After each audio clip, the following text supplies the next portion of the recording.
विभव मापी का सिद्धांत बताए थे और उसका कंस्ट्रक्शन बताए थे। आज उसका हम उपयोग किन किन चीज़ों में करेंगे और कैसे करेंगे उसको बतला रहे हैं। पहला एप्लीकेशन है, पहला प्रयोग है विभव मापी के द्वारा दो सेलों के विद्युत वाहक बल की तुलना करना। यानी दो सेल है, उसका ईएमएफ E1 और E2 है, इसका कंपैरिजन करना है। तो कंपैरिजन करने के लिए E1 बाय E2 निकालते हैं। आज इसी E1 और E2 को निकाल करके कंपैरिजन करेंगे। यह एक पोटेंशियोमीटर का छोटा रूप है, यह सर्किट डायग्राम है। ए बी के बारे में बताए थे कि 10 मीटर का रहता है, यहाँ हम केवल 1 मीटर दिखाए हैं, लेकिन यह 10 मीटर का ही है। इससे एक ड्राइविंग सेल लगा हुआ है, एक आमीटर लगा हुआ है और एक परिवर्तनशील प्रतिरोध लगा हुआ है और की लगा हुआ है।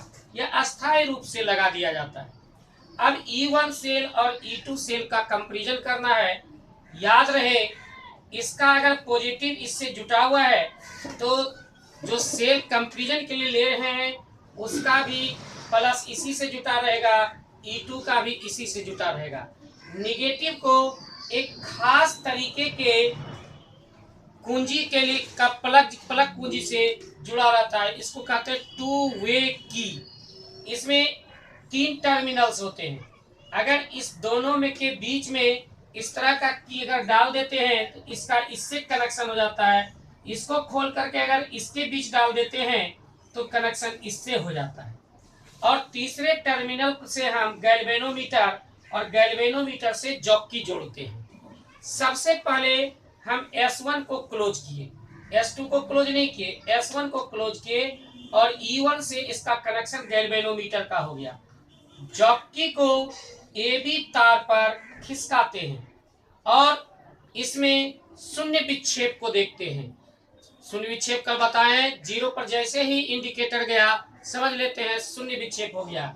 मान लीजिए यह पॉइंट J है और तार की लंबाई L1 है। उस हालत में E1 इज इक्वल टू हो जाएगा KL1। अब इसको निकाल करके इसमें डाल दिए। अब इसका कनेक्शन इससे हो गया E2 सेल से। अब इस जॉकी को इस AB तार पर हम खिसकाते हैं और शून्य विक्षेप इसमें देखते हैं। मान लीजिए यह J डैश पर है तो तार की लंबाई L2 हो गया। अब इस E2 is equal to KL2। अब E1 बाय E2 करेंगे तो KL1 बाय KL2, के कट गया, यानी L1 बाय L2 हो गया। लेंथ इसका जितना होगा नाप करके लिख देंगे तो इसका रेशियो निकल जाएगा। अगर हम चाहते हैं कि इसमें से एक सेल का विद्युत वाहक बल निकालें तो अगर इसमें से एक को ज्ञात कर पहले से हो तो E1 को भी निकाल सकते हैं। इस तरह से हम दो सेल का विद्युत वाहक बल का तुलना कर सकते हैं। दूसरा है अब सेल का आंतरिक प्रतिरोध निकालना। तो सेल का आंतरिक प्रतिरोध निकालना तो R आंतरिक प्रतिरोध बराबर होता है E by V minus 1 into R। तो E बाय V का मान निकालना है हमको पोटेंशियोमीटर से, विभव मापी से। तो E क्या है आप जानते हैं कि जिसमें हम विद्युत कंज्यूम नहीं करते हैं, बैटरी से खर्च नहीं करते हैं, उस समय का पोटेंशियल है। और जब विद्युत खर्च करते हैं सेल से तो उस समय पोटेंशियल डिफरेंस लिखते हैं V। तो इसमें इसका सर्किट डायग्राम तो ऊपर का आप लोग समझते ही हैं क्योंकि उसमें अभी तुरंत बताए हैं। इस सेल से एक प्रतिरोध बक्स लगा दिए, इसमें एक की K1 की लगा दिए और इसको निगेटिव से जोड़ दिए। सबसे पहले इसको खोले रखेंगे, केवल इसको क्लोज रखेंगे और इसको खिसका करके इसमें शून्य विक्षेप निकालेंगे। मान लीजिए कि यह J पर शून्य विक्षेप देता है तो इसका लेंथ L1 हो गया। L1 किसके लिए हुआ? E1। इस समय हम किसी प्रकार का बिजली इससे कंज्यूम नहीं करते हैं, विद्युत कंज्यूम नहीं करते हैं, इसलिए इसको लिखते हैं E is equal to KL1।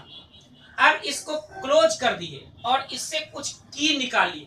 की निकालना मतलब प्रतिरोध इसमें डाल दिए, तो प्रतिरोध डाले तो और इसको क्लोज कर दिए तो इससे बिजली लेना शुरू हो गया, यानी खर्च होना शुरू हो गया।